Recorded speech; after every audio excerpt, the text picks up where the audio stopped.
However strong our heroic human wills, and us humans have such a capacity, such a heroic capacity for believing that the impossible might be possible, sometimes our ridiculously puny human arms are too weak. Sometimes the world is just too big for us, the hurricane too wild. The sea so huge that it wears out even the bravest of hearts, the strongest of wills.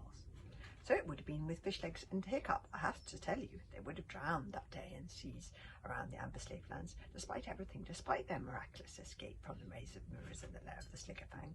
Hiccup would have sunk to the ocean floor with a dragon jewel around his neck, and this story would have had a very different kind of ending.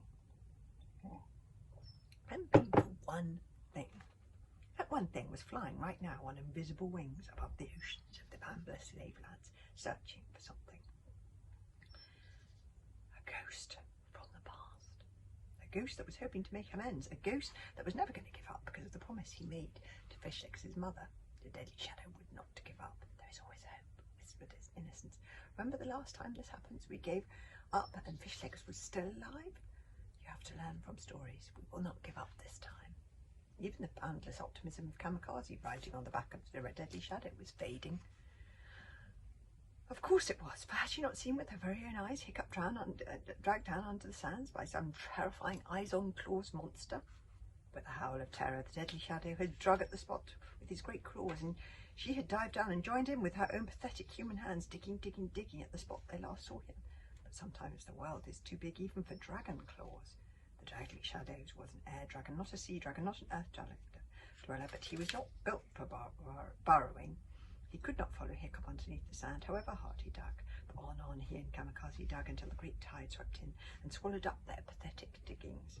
Their pointless hole turned the world to water. Hours and hours and hours they searched the world, now turned to ocean. I do not know what moral you can take this apart from this one. They carried on even though all hope was lost, for it was impossible that Hiccup should have survived long enough, being buried deep under sand and under ocean. But perhaps he wriggled out of Drag Monster's claws at the last moment, said Kamikaze to the deadly shadow. Trust me, guys, I've seen Hiccup survive so many other impossible situations. But yes, again, this seemed like even more of an impossible situation to survive than the last one. Nonetheless, they carried on, and it was good that they did, for as we know, despite all odds, Hiccup had survived, and he and Fishlegs needed them now. The deadly shadow had gone back in time. He had forgotten that 13 years had passed. It was as if it was this very same day that he promised his human Termagant, by our bright clean blood and our shining claws, we would keep your baby safe. Just such a day it had been, a day of blue with just a hint of clouds on the edge of the world. We promise, Patience muttered to the others in Dragonese. We promise, Termagant, we will keep your baby safe.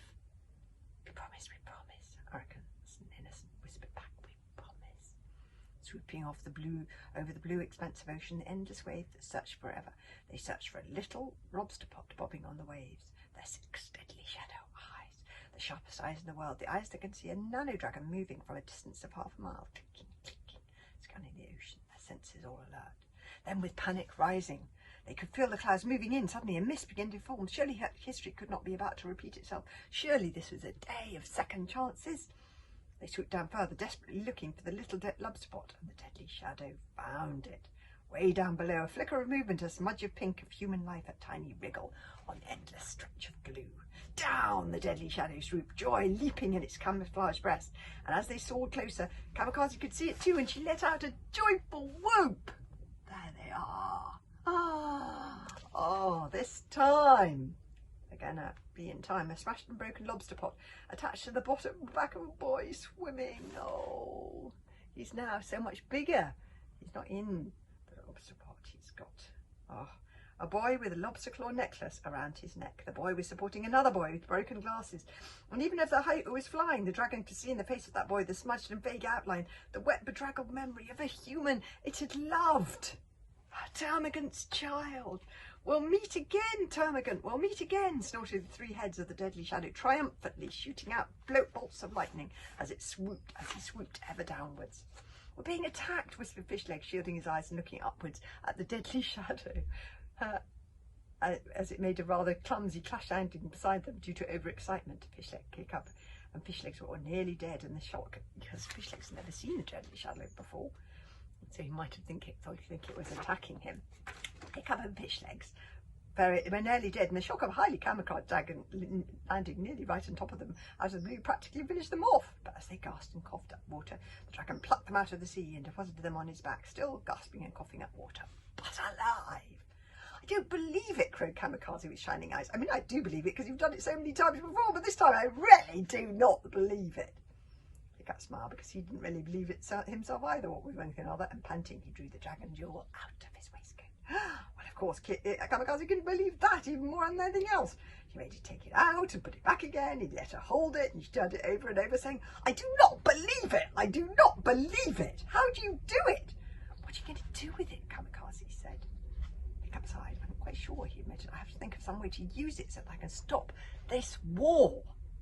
Fish Legs, said Hiccup as the dragon took off into the sky. This is your mother's dragon, the deadly shadow. The head on the left is innocence, the head on the right is arrogance, and the one in the middle is patience, because that's what he has to have.